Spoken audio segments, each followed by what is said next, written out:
Hello అండి, welcome to మావి చిగురు స్టోరీస్. ఈరోజు కథ గుడికి వెళ్దామా. ఈ కథ రచించిన వారు లక్ష్మీ గాయత్రి. ఈ కథ మీకు నచ్చితే లైక్ చేయటం మర్చిపోకండి. మీకు ఎలా అనిపించిందో కామెంట్ చేసి చెప్పండి. ఈ ఛానల్ని కొత్తగా చూసేవారు మరిన్ని మంచి కథల కోసం సబ్స్క్రైబ్ చేసి బెల్ ఐకాన్ ఆన్ చేయండి. అప్పుడు ఏ కొత్త వీడియో పెట్టినా మీ దాకా వస్తుంది. ఇక కథ మొదలు పెడదాం. గుడికి వెళ్దామండి. భర్తకి టీ ఇస్తూ నెమ్మదిగా అడిగింది సావిత్రి. కప్పు అందుకుంటూ భార్య వైపు చూశాడు శేఖరం. సావిత్రి చదువు సంస్కారం గల స్త్రీ, మృదుభాషిణి. నిజానికి ఆమెని అడుగడుగునా సాధించేది వేధించేది తన తల్లే. 10 ఏళ్ల నుంచి నోరెత్తకుండా అత్తగారిని భరిస్తుంది సావిత్రి. నిట్టూర్పు అణుచుకుంటూ సరేనన్నట్టు తలూపాడు.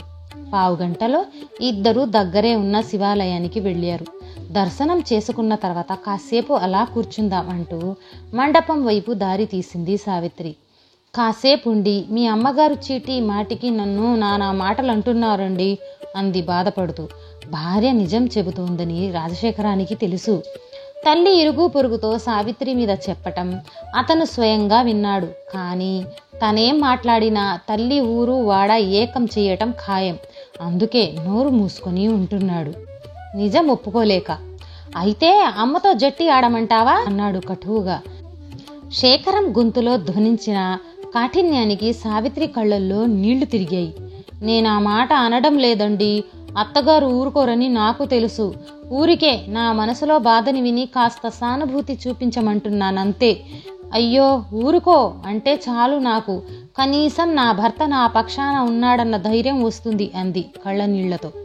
శేఖరం ఇంకా ఆగలేకపోయాడు. చప్పున చేయి చాచి సావిత్రి చేతి మీద వేస్తూ, నువ్వెలాంటి దానివో నాకు తెలుసు సావి. మా అమ్మ నోటి దుర్సుతనము తెలుసు. కానీ నేను ఏమైనా అన్నానా ఆవిడ ఇల్లు పీకి పందిరేమిస్తుంది. అందుచేత ఇదంతా మౌనంగా భరించక తప్పదు మనకి అన్నాడు. సావిత్రి ముఖం వికసించింది.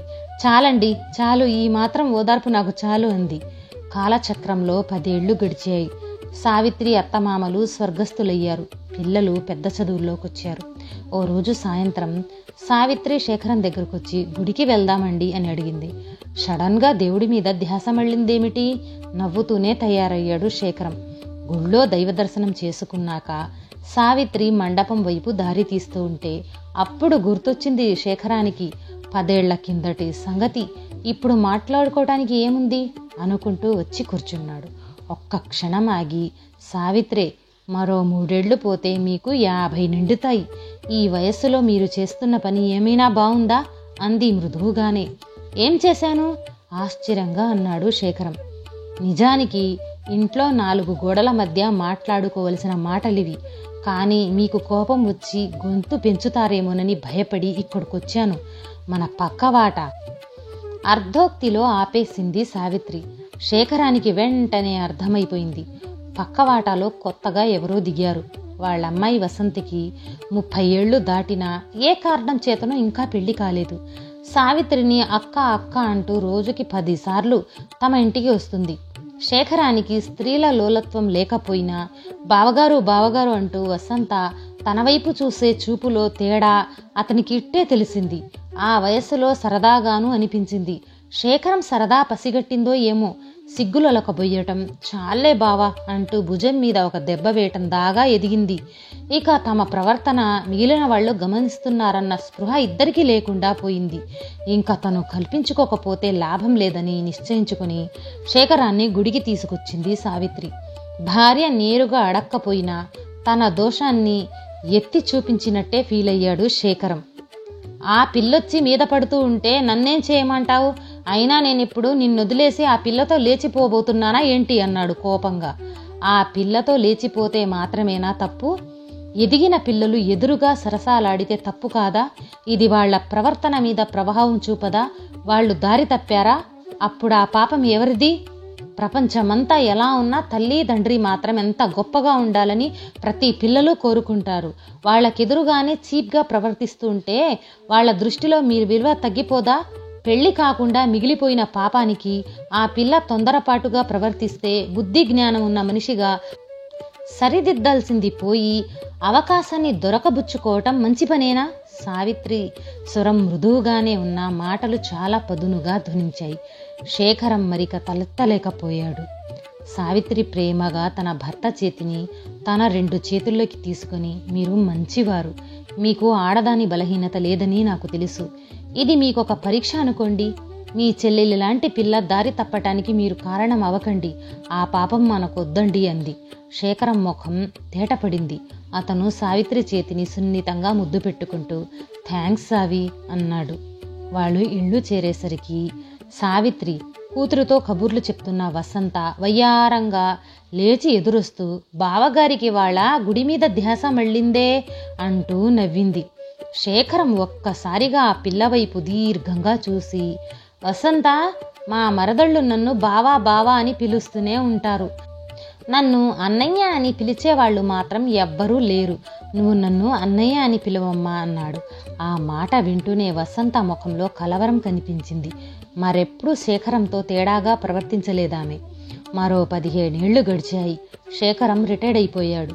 దంపతులిద్దరూ కొడుకు కోడల దగ్గర కాలక్షేపం చేస్తూ ఉన్నారు.